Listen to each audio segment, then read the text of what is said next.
Good evening, ladies and gentlemen. You are welcome to Translation and Interpretation. I'm Toure David, translator and interpreter. This is the following of our lesson concerning the diplomatic translation. As we have seen so far, we cannot talk about international relation or diplomacy without talking about the foundation of international diplomacy. This foundation is what is based on Vienna Convention. On the following of the Second World War in 1961, they started elaborating the provisions related to a diplomatic mission or international relation between states. Those conventions are the foundation of the evolution of international relation or diplomacy. It regulates the diplomatic mission and the behavior of the diplomatic agents. And it's very important as a translator for someone who wants to further his knowledge in diplomatic relation. It's important to know those conventions to see what are the limits of a diplomatic agent or non-diplomatic agent.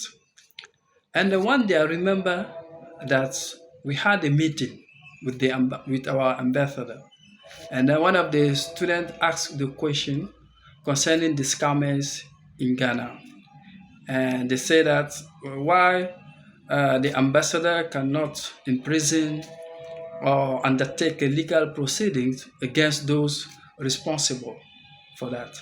And the ambassador answered that they are not there, they are not here to imprison or to take any legal action against a Guinean national. Rather, they are here to protect the Guineans, to free from prison or to ask for repatriating them. Since that day, I was wondering why they cannot take strict measures to serve as an example for the community.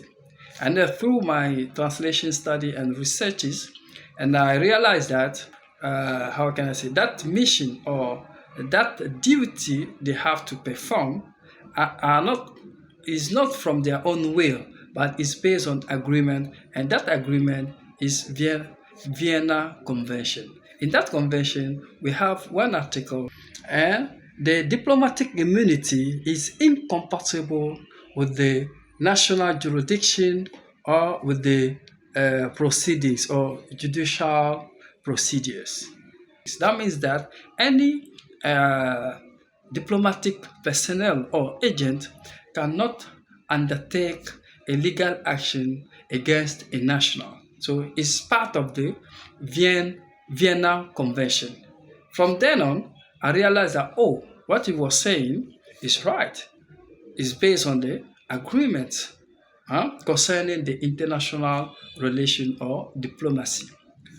So, ladies and gentlemen, we have some expressions that are displayed on the screen to help us to understand the translation from English into French or vice versa. Bonsoir mesdames et messieurs, vous êtes les bienvenus au programme de traduction et d'interprétation. Je suis Touré David, traducteur-interprète.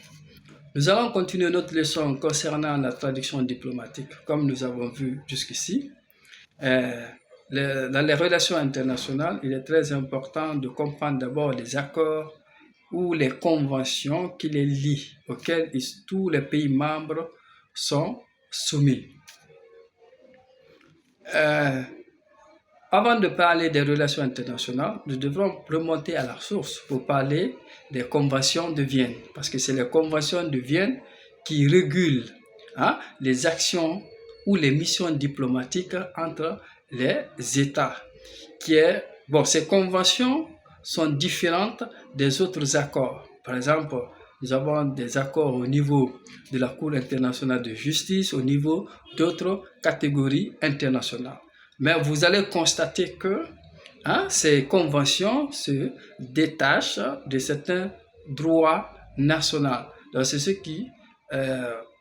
qui s'explique par ce terme jus cogens. Par exemple, jus cogens, ça veut dire que le droit international, sur la base des conventions internationales, doit être appliqué au niveau national si toutefois le pays membre a ratifié, c'est-à-dire il a signé la convention. Mais c'est à travers cette étude et recherche dans la traduction diplomatique, j'ai compris certains actes des diplomates, des ambassadeurs ou des personnels de l'ambassade ou de l'autorité consulaire.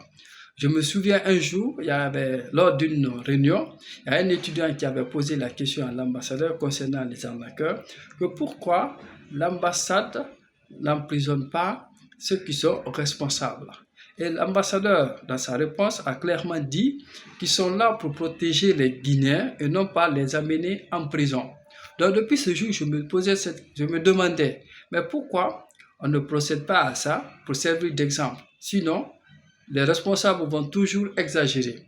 Mais c'est dans cette aventure d'études de traduction diplomatique que j'ai compris, à travers les conventions de Vienne, que l'immunité diplomatique est incompatible avec la procédure judiciaire ou avec la juridiction nationale. C'est-à-dire que tu bénéficies d'une immunité diplomatique, cela ne te donne pas le droit d'intenter une action juridique, à moins qu'on comment on appelle ça, on lève l'immunité diplomatique. Là, tu seras capable d'intenter une action juridique. Alors qu'il est là pour une mission diplomatique, pas pour une mission personnelle.